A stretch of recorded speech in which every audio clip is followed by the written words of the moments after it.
Hello and welcome to Spotlight Indie. I'm your host, Frasier Armitage, part-time robot, full-time nerd, and joining me as co-host is the legendary Alex S. Bradshaw. Alex, how's it going? Yeah, it's going really good. I'm excited to be back. Talk about some fast cars and scripts and things today. It's going to be excellent. Yes, the king of fast cars and scripts is with us. It is the creator of Burnout, the Burnout podcast. And if you've not heard Burnout, it's a production from Alt Stories, our very good friends here at Spotlight Indie. Go check it out immediately because it's amazing. Or listen to this and then check it out. Up to you.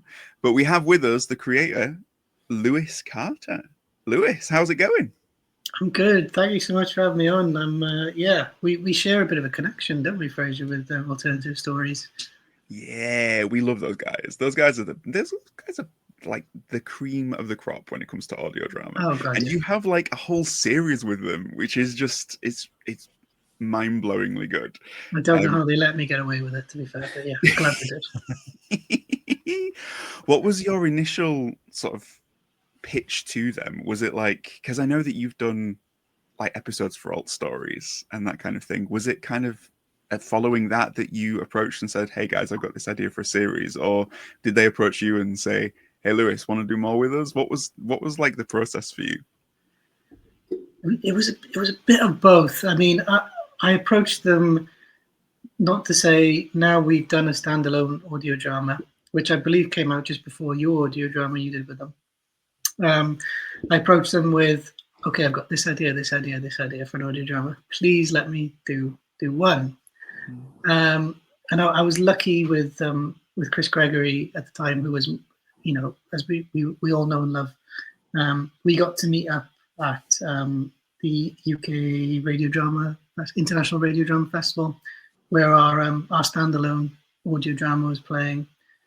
And we just had an honest conversation, and this was after I'd pitched in multiple potential projects. And I think I'd sent him the synopsis and maybe act one of the first episode of Burnout a couple of days before going down.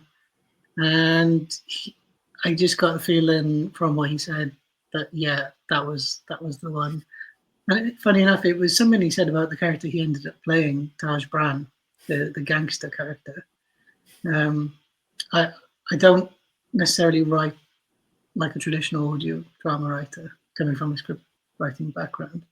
So one of the things I do is I write little descriptions of the characters after they're introduced. And after Taj Bran was introduced, the description I put was the devil's idea of businessman, I think it was. And he latched onto that like a piranha. He's like, oh yeah, I really like this. And I think maybe he did it just because he wanted to play Taj Bran, but either way, I'm happy either way. Yeah, yeah, I love it.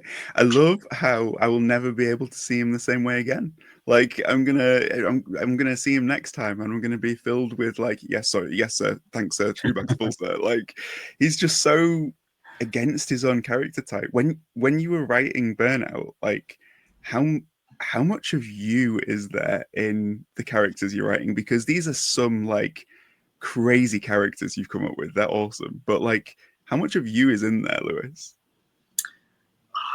As you both know, how long's a piece of string, isn't it? I mean, I don't go into anything, especially not Burnout, being like, well, this Iris and Theo, who are protagonists, these are the two sides of my consciousness. That's not what I go in to do. I used to answer that question with like a funny, stupid comment, like, well, I'm more Theo, but like after a couple of drinks, I'm more Iris. But even that doesn't like quite cut it, really. They're their own people who, and this is going to sound terrible, they talk to me in my head and I write down what they say. But the only thing I really do claim to know about them now, after having written and produced the whole thing, is that, you know, there's that phrase in series 1, may the road take you ever onwards, which ended up being the theme of the whole season. And that was sort of where I was in my life when I was writing Burnout. I'd sort of come to a crossroads, and that road wasn't going to take me ever onwards. I had to decide which road to take. One road was sort of give up. One road was pivot, but keep doing what you love doing. And I chose to pivot. And yeah, you'll have to listen to season 1 to figure out which road our characters take. Yes. For anybody who hasn't heard the podcast, how would you pitch it to them? Like, if anybody who's listening to this and they're like, Burnout, what's all this about? Like, what's your elevator pitch? Well, Chris Gregory actually has a really good comp, which he brings up, which is Mad Max meets Blade Runner, which is really a really good comparison. But it's a really visual comparison, which is strange to say in an audio format. But that is how you see the world, I would think, if you listen to it potentially. There's also there's a crime drama element to it. It's a cyberpunk thriller. And ultimately, it's about two lost characters on an impossible road trip where not only do they have to complete a mission, but they have to try not to kill each other. Yeah, love it. And also zero-G racing. Zero-G racing, yeah. I mean, that's a big part of it as well, which I didn't even touch on. So zero-G racing is forms the backdrop of the world in which our characters existing. So zero-G racing is, I describe it as motor racing on steroids, where the cars don't touch the ground. But it's an addiction that's taken over society, which allows the crime clans, which control the world in which our characters are set in, to control the masses. If they ever step out of line, they sort of control them with this narrative of the races and the characters in the races and the races and the races. And Theo, one of our protagonists, is an ex-racer who's just been retired from zero-gravity racing. And when you get retired from racing in this world, you don't just get a handshake and a golden watch. You get literally stripped, not just of your car, but of all the technology they put inside you. So it's kind of like, saying goodbye and getting fired from your job, but also having your appendix ripped out at the same time. Yeah. I would hate it if work had put my appendix in. I don't think it would be. I don't think it would work very well at all. If you know had that before? No? No, 100% it would have broken down a long time ago if my boss had gone anywhere near my appendix. That would be That's I've had bosses before, which I thought they'd be very happy to see me wake up in a bathtub with organs missing. But yeah, we've had different jobs, obviously. That's fine. Yeah, very different working experience. It's all good. No, I wouldn't. I mean, I think my boss would probably end up putting a spleen in my appendix and figuring out they were the same thing. That's probably what would happen. They'd be like, "Oh no, we did the wrong thing again. Oops, sorry." Again. So yeah, but the experience of listening to it is very, very cool. When you were writing it, what was your experience of sort of putting it down onto the page? Because I imagine that this is a world that it could be very, very easy to get lost in, but the show is so well structured, and it doesn't feel like there's any fat on it. It feels like it's all muscle. So how did you manage to write this world and this story without going too far off the track, if you know what I mean? I see the metaphor you're going for, yeah. I mean, well, thank you. I mean, I'm sure there are plenty of indulgences in there. But, I mean, as you know, I come from more of a screenwriting background. But I'm an avid reader of fantasy and sci-fi novels. I've always been a big, that's like half my identity. I get lost in those worlds. I love those worlds. So when I'm amongst some guys like you and other authors, I sometimes feel a bit inferior. But I really wanted to do my version of a big world that I'd created. But I've always been a character-centric writer. I had this theory that at some point world building becomes procrastination, at least for me. And I did think maybe that would change going into Burnout, where that you did need to kind of stand everything on its feet and have a world and a mythology.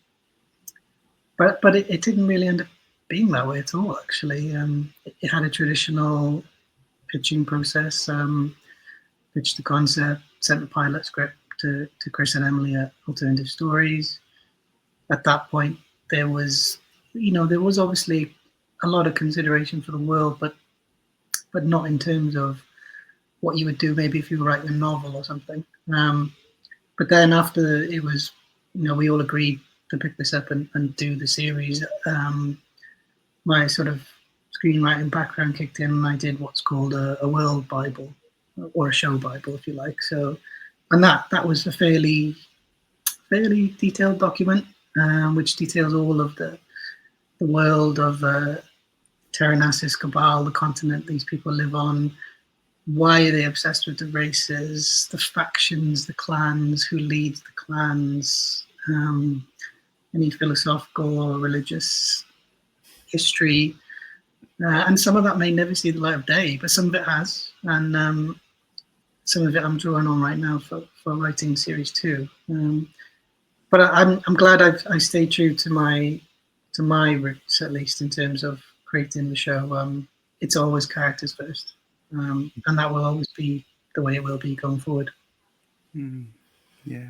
Well, I think it was very interesting to get as well. Like, you got obviously some main episodes following, Theo and Iris as well, but you've got the interludes, which kind of, some of them have spotlights on other characters quickly, just for a little bit. And I think that's really a nice way to kind of flesh out the world and the characters at the same time, because you get a completely different sort of lens that you're viewing the world through these characters. So I think that's a really just to really hit that note of everyone should go listen to this. It's a really excellent, I think, way to not charge or accelerate too fast through the main story, just to try and keep up the car puns, with really focusing on that world building a little bit as well. So just bravo. Oh, no, I mean, to be fair, I can't take total credit for that. I've always liked the idea of minisodes. I don't know if you remember, it was big in like the early 2000s when I was watching Lost and stuff. Had minisodes, but the Dex Legacy, which Emily and Chris also produce for Alternative Stories, and which Burnout goes out in the slot between, they do interludes in the Dex Legacy, which are, they won't like me saying this, they're basically minisodes, but they don't like that too. But so yeah, we all agreed to do interludes, and yeah, like you said, they're just great, aren't they? Like, not every episode has to focus on the main thrust of the story. You can go on a tangent, and meet other characters that would be side characters, essentially. Like chapters in a novel, sometimes you get the luxury of spending time with characters you wouldn't necessarily do in a teleplay or a screenplay. You get the luxury of the novelist in this format, where you can, like Stephen King would spend like 12 chapters describing an undertaker in a novel. You're like, what the hell are you talking about this guy for so long? But then actually after the end of those 12 chapters, you're like, oh my god, this is my favorite character, And I kind of, every interlude we had, I wanted to take that approach, Definitely. And I think it says something about how well you've pulled it off. So to give you a little bit of behind the scenes of when I was thinking about what questions I could ask about Burnout. So I'm a huge fan of like The Player of Games by Ian M. Banks, or like Tron, that whole universe, just anything where game playing is at the foundation of a world. And this is kind of like that. Racing is kind of like, it's like if Formula One was the government. It's like that type of thing. It's amazing. And yet the first question that I wrote down to ask you was, are you Team Iris or Team Jess? And I think that kind of shows that, like, that's how it's about the characters, right? Because there's so many things to talk to you about, and yet all I want to talk about is the characters, But are you Team Iris or Team Jess? I have to know, Lewis. Nailing my feet to the ground. Chris Gregory's a big Ian M. Banks fan, I know as well. So that was probably an influence as well with him on the direction and sound design. Well, I know it's from a novel, but him and Emily directed all of the episodes of Series 1. And we're very, very involved with helping the story going forward. Team Iris, I mean, I have to ask you, what do you mean? Do you mean in the romantic context? In all the vibes between, like, you know, Iris and Theo, I was like, these guys are. I mean, I know that it's like not, but I was just like, what's going on with these two? And then like, there's Jess, obviously, and I was like, this is like the most twisted love triangle ever. And I was like, so I can't decide who I want him to end up with. It's crazy. So yeah, I think with obviously I can't spoil anything going forward, but what I would say is Chris, Emily, and myself have sort of, without even kind of speaking about it, I think we're all on the same page that it's not going to be a sitcom love triangle. yeah, Jess is a fascinating character, and I think in many ways she's not looking at Theo anymore, at least in a romantic context. I think she's beyond that in a way. She's in a traditional story. Jess would probably be a more traditional protagonist for the the story going forward. But we've deliberately put our Burnout front and center, Theo. And Iris, I think I appreciate what you're picking up on with Iris's attachment growing towards Theo going forward in the series. But again, Iris is a very complex character, and in terms of series 1, there are only 2 female characters, because I do write Iris as a female, even though she's an AI. And I think going forward, we really want to do good by our female characters and maybe give them a little bit more to do than be a love interest. But that's not to say there won't be tensions between Theo and Iris going forward. Oh, I love that I'm kind of like trying to set you up to like hook readers on the whole sort of like, and you just hook them even better with like we treat our female characters like proper characters. Like, that's just amazing, Lewis. I love it. Well, Emily and Ping's a big part of that as well, and I loved her influence in series 1. But obviously we had a very finite window in series 1 with characters in total we could put in there. But in series 2 going forward, if we're lucky to get that, there are more female characters. Yeah. Friend of Spotlight Indie, Tim Hardy, when he found out that we were going to be interviewing you, he was desperate to know what you've got planned for season 2, because he is such a fan of season 1. He was like, "You have to ask Lewis for me. What's going to happen next?" Like, because he loved it. He thought it was amazing. So yeah, for Tim, I feel like I have to ask. Like, tease us a little bit on what could happen with season 2. Well, thank you, Tim. Iris discovers the concept of domesticated pets and what that means to her.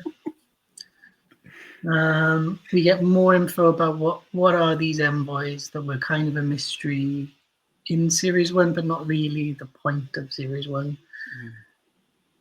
We get more of a reveal on that. And there is I'll give you this, and I don't know how you'll take it. There is an emerging villain revealed that you've already met in series 1 that you might not necessarily think is going to be the overall villain, but is the overall villain. I'm going to give it a re-listen and figure that out. I'm going to make some notes now. Just yeah. on my notepad. I love as well that you've got the perfect out for that question, which is the road just goes ever onward, and yet you keep giving us like little tidbits. That's amazing. Those little treats. I love it. How did you find the artist who makes the outro music? Because that's awesome, right? Yeah, it's a great song. It's almost like chills every time you finish an episode when that sort of kicks in. And you're like, have to then download the next one immediately. Yeah, I mean, what a find! I mean, Charlotte Carpenter, who wrote the song Dolores, which ends our series. Caps off each episode, if you like. Chris Gregory knew her. He's a musician in his own right, and he was working with her on another project, and he discovered this song she'd done called Dolores. And she wrote the song from the persona of I'm going to try and get it right. I'm probably going to get it wrong. Sorry, Charlotte. But it was either an emerging AI or like a disenfranchised AI called Dolores, and she wrote the song from that perspective. And some of the lyrics just chimed so well, and more than just the lyrics, the tone of it was just so perfect. I remember him sending it to me, literally like days before we were gonna release episode 1. He was like, "I think I found the closing song." And he sent it to me. I was like, "Oh, I mean, I love the song, but I don't know. I need to hear it with the, at the end of the episode." And as soon as I heard it, I was like, "Oh my god, this is the one." And in episode 5, if you get to episode 5, we extend the song for an extended musical sequence, which is one of my favorite parts of the whole series. And to give a bit of behind the scenes about that, and this is not advice on how to do this at all. Don't do it like this. But we had all the scripts were written. We wrapped in the studio. We'd released 4 or 5 episodes, and in between episode 4 and episode 5, I got in touch with Chris and Emily, and I said, I have an idea for a whole new scene involving Dolores, in which Iris goes into a sort of dream-like state, and I could see their sort of eyes like, oh Christ. I was like, okay, but I think we can do it with existing dialogue. I think we can take dialogue from other episodes and bring it in and make this whole sequence. And to be fair to Chris Gregory, he took it away and he came up with something which I think is some of the best sound design, editing, post-production he's ever done. It's haunting, it's beautiful, and he takes full credit for that sequence, and I just gave him a headache. Yeah, it's a goosebump scene. It is like it is stunning. I loved it. When it was happening, I was just like, oh man, these guys have got it. Like these guys just know what they're doing. It's all Chris. It's all Chris. Yeah.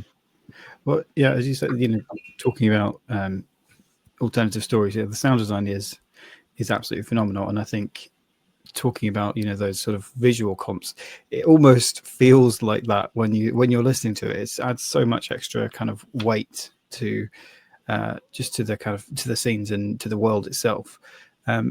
Did you have like a lot of input in that? Was it kind of like how many notes are in the script and versus just saying it sounds sci-fi in the background, and then like how much do they run with it?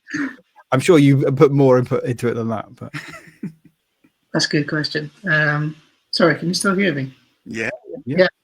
At a audio interference. Yeah, that's a really good question. So sorry, that's better. Can you hear me now? Yeah. All good. Yeah, we'll edit that bit out. It's all good. No stalling for time, Lewis. You've got to answer straight away. Like. So yeah, I think that the wonderful thing about working with Chris and Emily was they knew I'd come from a background in filmmaking where I'm used to seeing a concept through from concept to completion. And that being said, I was also in a point in my life where I didn't want to come into a partnership which is really special that Chris and Emily have, that's working really well and be overbearing. But I was very lucky that, for example, I didn't want to direct any of the episodes. I think it was important to let them do that, even though I was in the studio the whole time.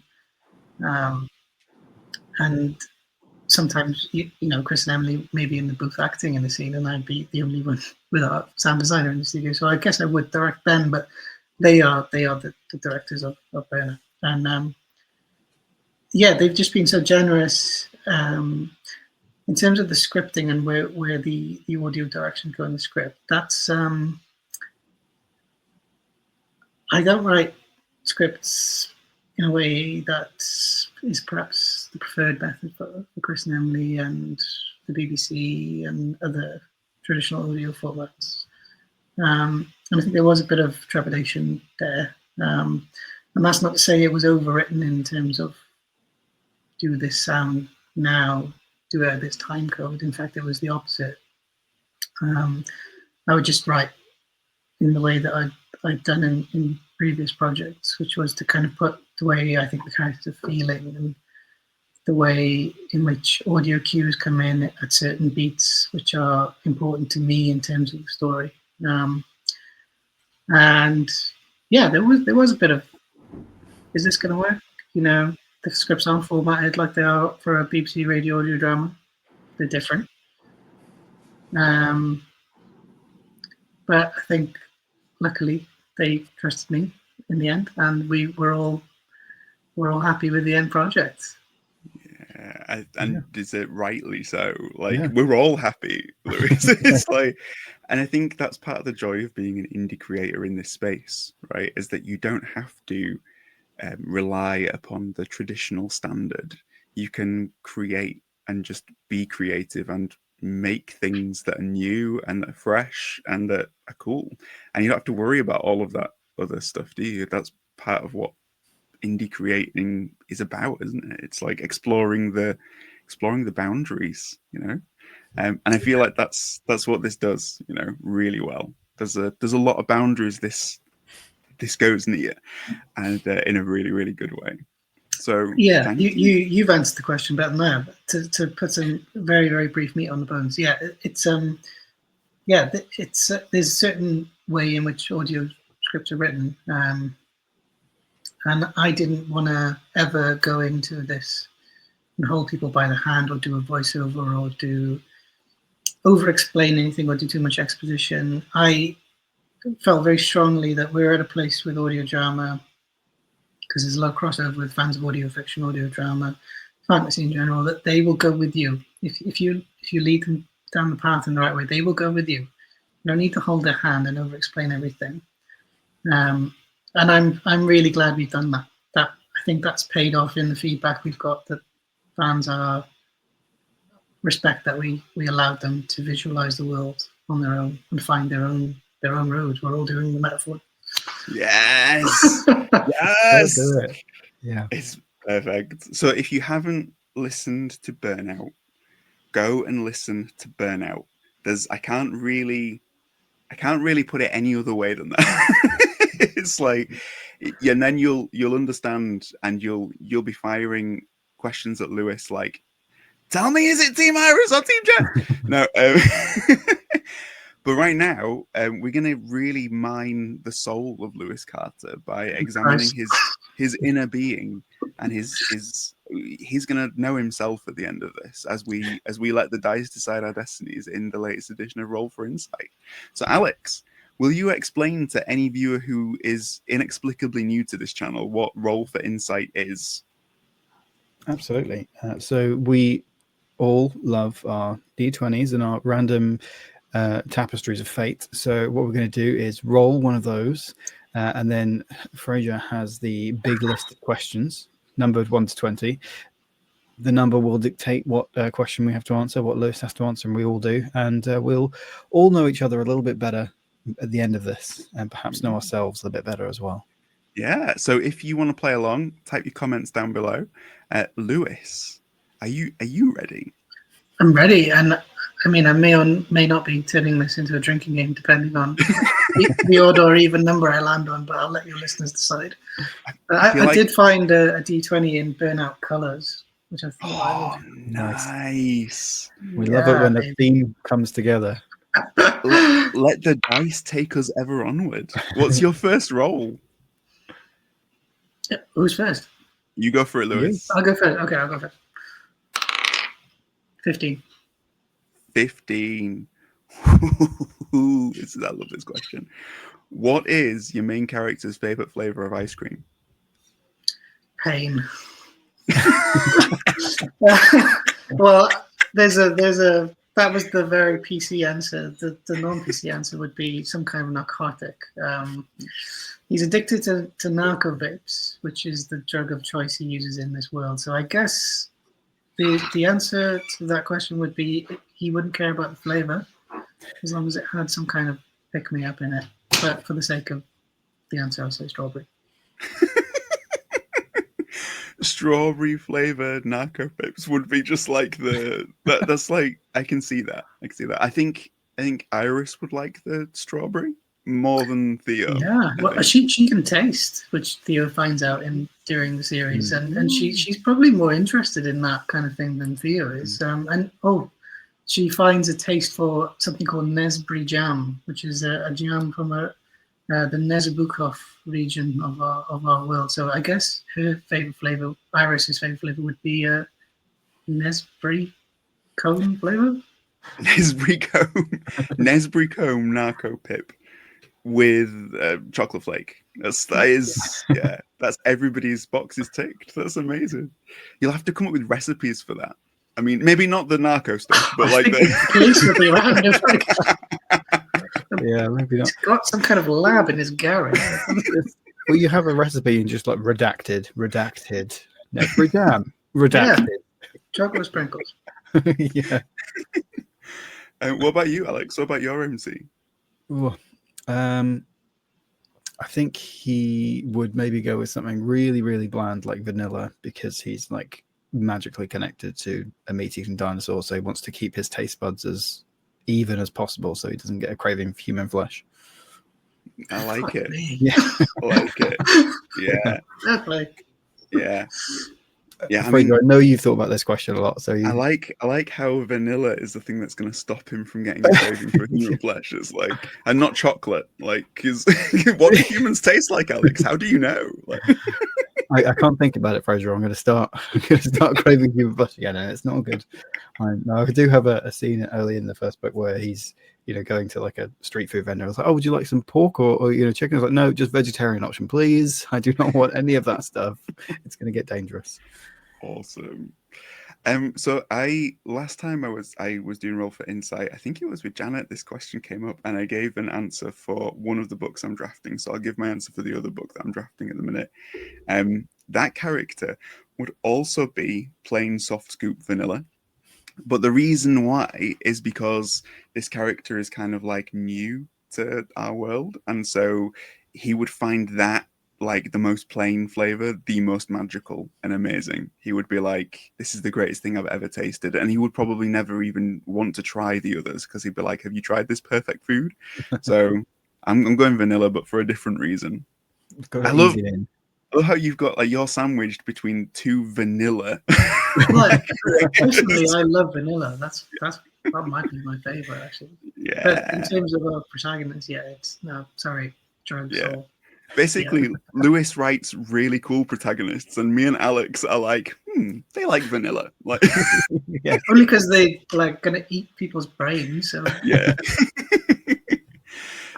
Alex, is your roll? No, it's not wrong. 11. 11. Oh, this is a good question. This came up last time. Okay. What's your favorite gaming console of all time? So, Lewis, what is your favorite gaming console of all time? Oh God! I mean, I have to go back a while to my Crash Bandicoot days, which would be, is that PS1? Yeah. PS1 and PS2, depending on which Crash Bandicoot. But I was on a gaming sort of interview the other day, and they were talking about like Burnout and other racing games. And I did put in said show Bible, which I delivered to the cast and crew. There was a reference to some games in terms of how the cars move, so they were very helpful in that. Yeah, I'm a basic bitch in terms of video games. I don't have a console anymore. I wouldn't get anything done if I did. But I'm a Crash Bandicoot, Spyro the Dragon fan all the way. Solid choices. Yes. Absolutely. I remember playing on, so my sister had the PlayStation 1 and I had the N64, and playing her Crash Bandicoot Warped felt like the coolest thing ever, right? God. Yeah, with the tiger racing the over tiger the level. Oh my God. Yeah. Maybe that's why I did Burnout. Though maybe that was an influence. maybe. Crash's sister going through like the was it the Wall of China? Great Wall of China. Great Wall of China, yeah. Oh my God. That was yeah.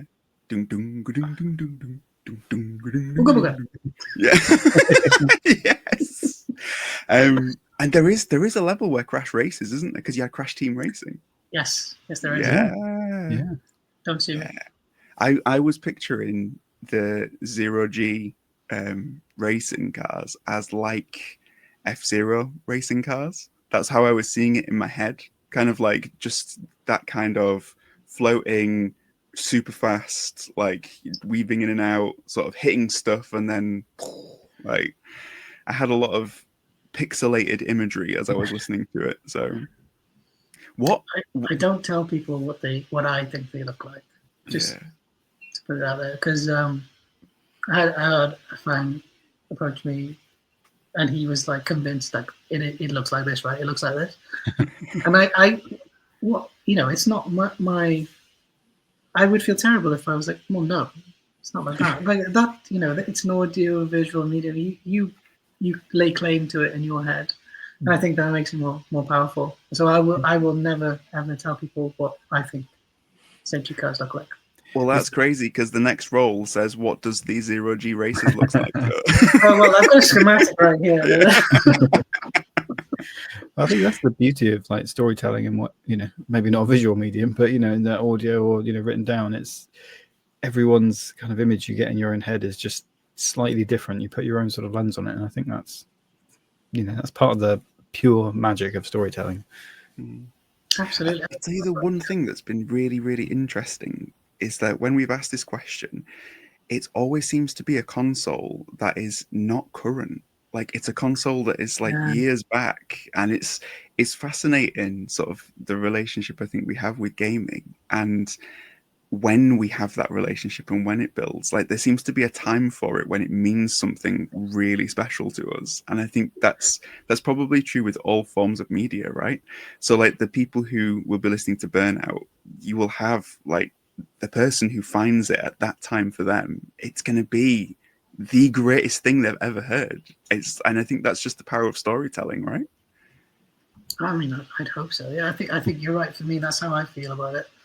I mean, if I had a console now, I went over to a friend's place the other day for a couple of drinks, and he showed me it's really like highly detailed graphical fantasy game, which is like totally up my street, as you can imagine. I was like, I would never get anything done. Like, this is too much for me now. But then back as a kid, we had like the GTAs and all that, and I guess it's the same thing. And yeah, I'm gonna stick with my Crash, I think.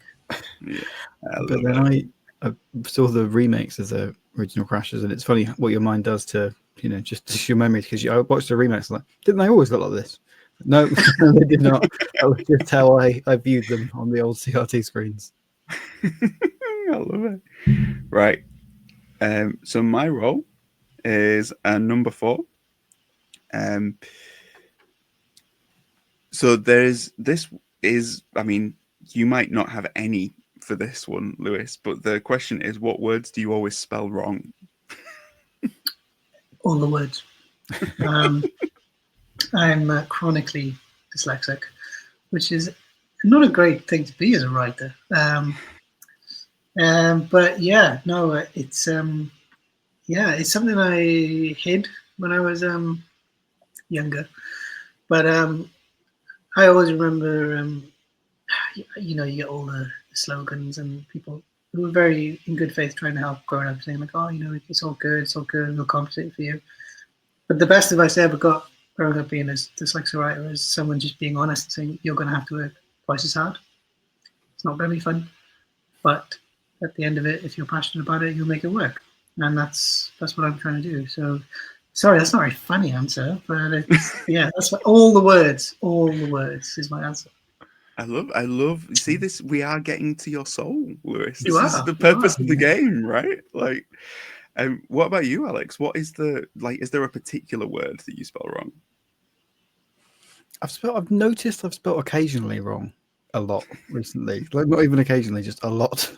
I don't know why that's just stuck in my head as well recently. And like accommodation, I think those two for some reason I have really struggled with in the last couple of weeks. I don't know why I'm saying occasionally and accommodation a lot in the past couple of weeks, but I am. And I don't think I ever used to have a problem with rhythm, but now I think I have a problem with rhythm. So every time I come to that word, I stop and overthink it. I have a problem with rhythm, but very different. meaning. No, I don't think I have. It's the same with me and dancing. I don't think I have a problem until somebody says, "Please stop. Go and sit down."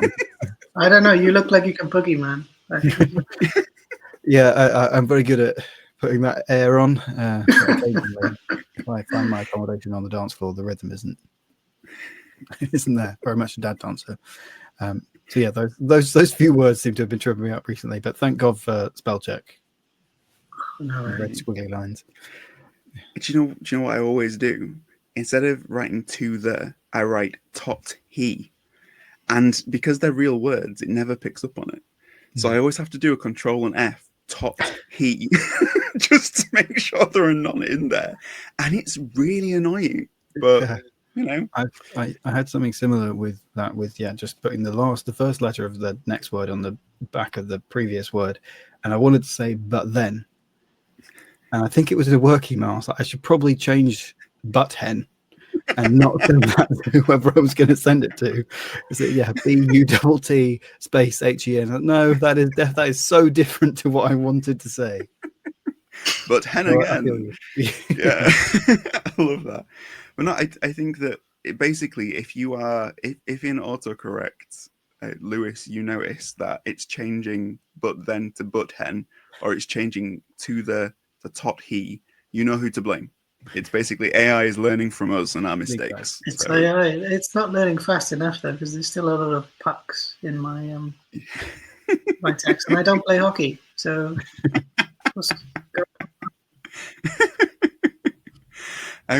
Lewis, it's the final round of Roll for Insight. We all roll, and you pick the number, right?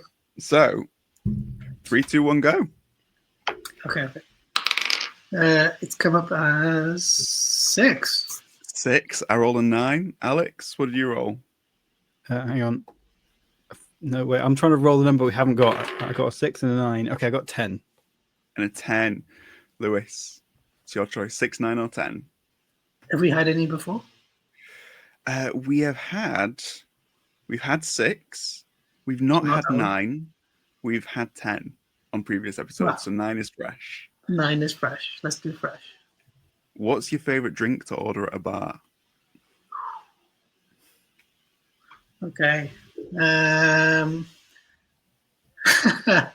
I'll give my answer, and then I'll order it for Iris and Theo. My drink would be I'm a real ale fan. I just have a local pub, which is the first time I ever met Chris Gregory when we were doing our first audio drama.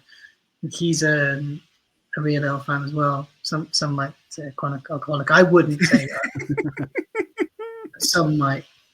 And yeah, we had a good discussion over some ales there, and I really enjoyed that, and hence the reason why Burnout exists, because of the relationships I form, not just with Chris, but with Emily and the actors and everyone else on the show, which I love dearly. Theo would order anything under the sun, from a Calican grog to a Nesbukov draft to a Luccanese vintage wine, anything that gets him pissed, basically. I love it. Does the job. Yeah.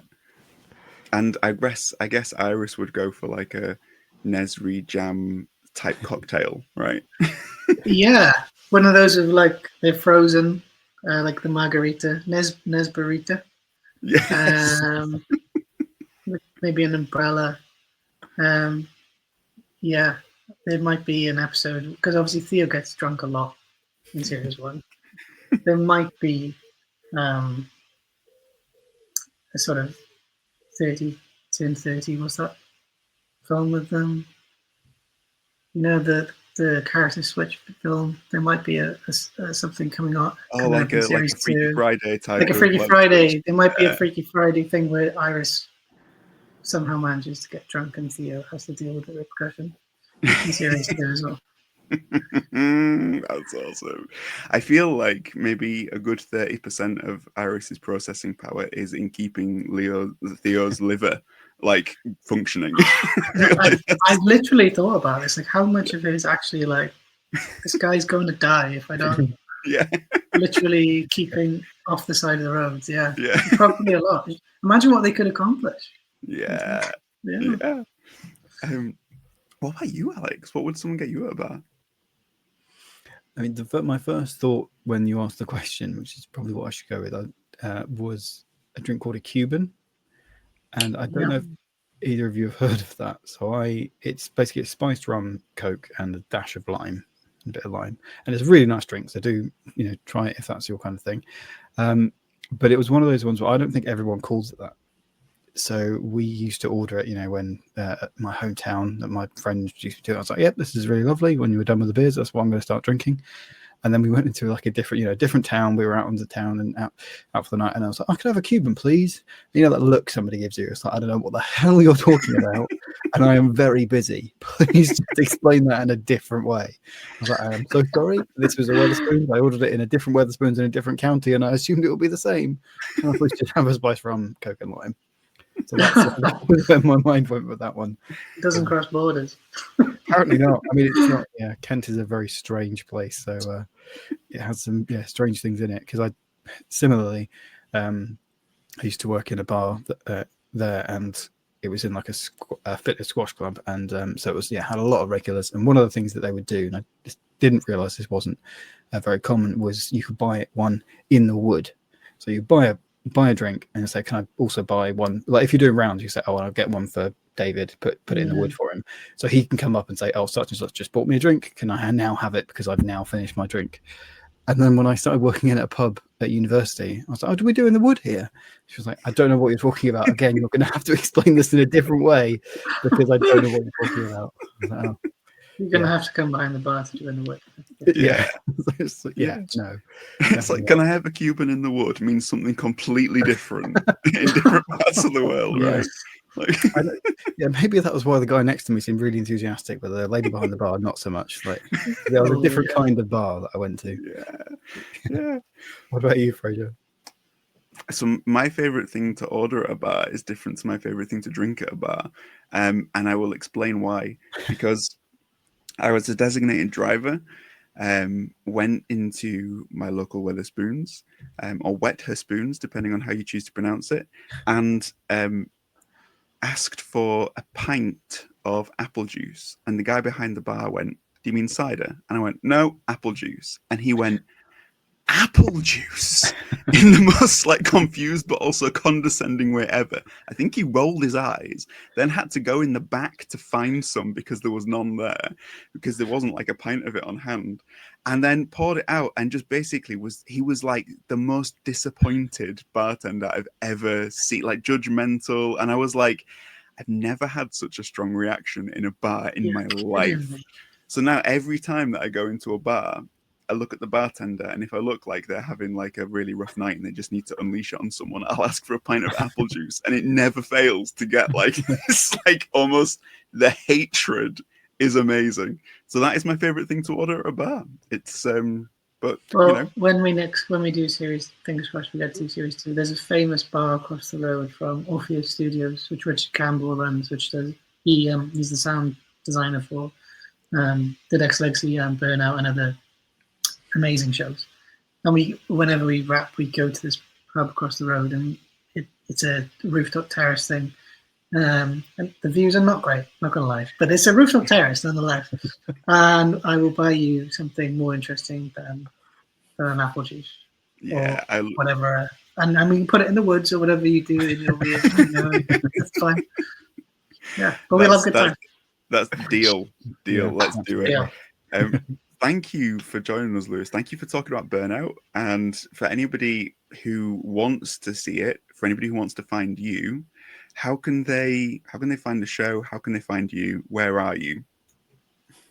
You find Burnout by searching wherever you find your podcast, whether it be Spotify or any other podcast platforms. Simply search Burnout Alternative Stories.